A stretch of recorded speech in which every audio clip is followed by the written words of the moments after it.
ગંદા પાણી ફરી વળ્યા। Ahmedabad Rajkot national highway number 8 ઉપર આવેલ બગોદરા ગામે ગટરના ગંદા પાણીથી હાલાકી। બગોદરા ગામે છેલ્લા 6 મહિનાથી ગટરના પાણીથી લોકો ત્રાહિમામ પોકારી ઉઠ્યા છે। આ ગટરના ગંદા પાણીના કારણે ટ્રાફિકની સમસ્યા ઉત્પન્ન થાય છે। સરકાર એક તરફ સ્વચ્છતા અભિયાન ચલાવી રહી છે, ત્યારે આ સ્વચ્છતા અભિયાનના નામના ધજાગરા ઉડતા હોય તેવું લાગી રહ્યું છે। બગોદરા હાઈવે પર ગટરનું દુર્ગંધવાળું પાણી ફરી વળતા રાહદારીઓ અને વાહન ચાલકોને ભારે મુશ્કેલી પણ સહન કરવી પડે છે।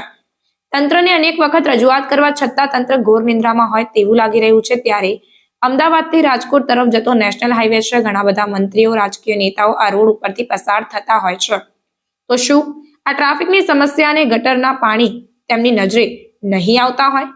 તેવા અનેક સવાલો ચર્ચાઈ રહ્યા છે। આપણે આ ગટર વિશેની રજૂઆત ઘણા વાર કરી છતાં પાણીની કોઈ સમસ્યાનો હલ થઈ ચૂક્યો નથી અને આ ગટરનું પાણી લગભગ 6 મહિનાથી જે તકલીફ છે તે સરકારશ્રીને રજૂઆત કરવા છતાં હજુ સુધી એનો કોઈ ઉપાય થઈ શક્યો નથી।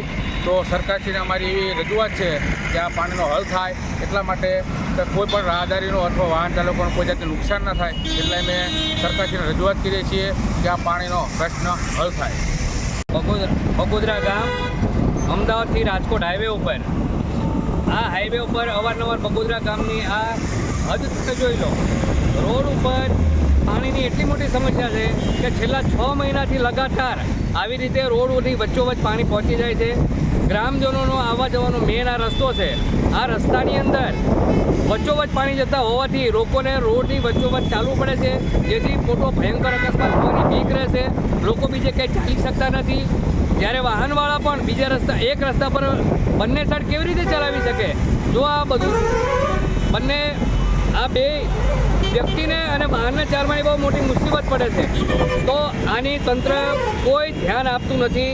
એટલે અમારી તંત્રને નમ્ર વિનંતી છે કે કોઈ મોટો ભયંકર અકસ્માત થાય એ પહેલાં આ રસ્તાની કોઈ મરમ્મત કરવાની હોય કે પાણીના ગટરની નિકાલ કરવાની કાયમી કોઈ સમસ્યા છે, જો એનો નિકાલ કરવામાં આવે તો અમારા ગામની અંદર કદાચ જે કોઈ મોટી અકસ્માતની ઘટના બનવાની છે એ ના બને અને આ ઘટનાની અંદર કોઈ ભોગ ના બને અને ગ્રામજનોને કોઈ સારો વ્યવસ્થા આની મળી જાય, એના માટે અમે તંત્રને વિનંતી કરીએ છીએ।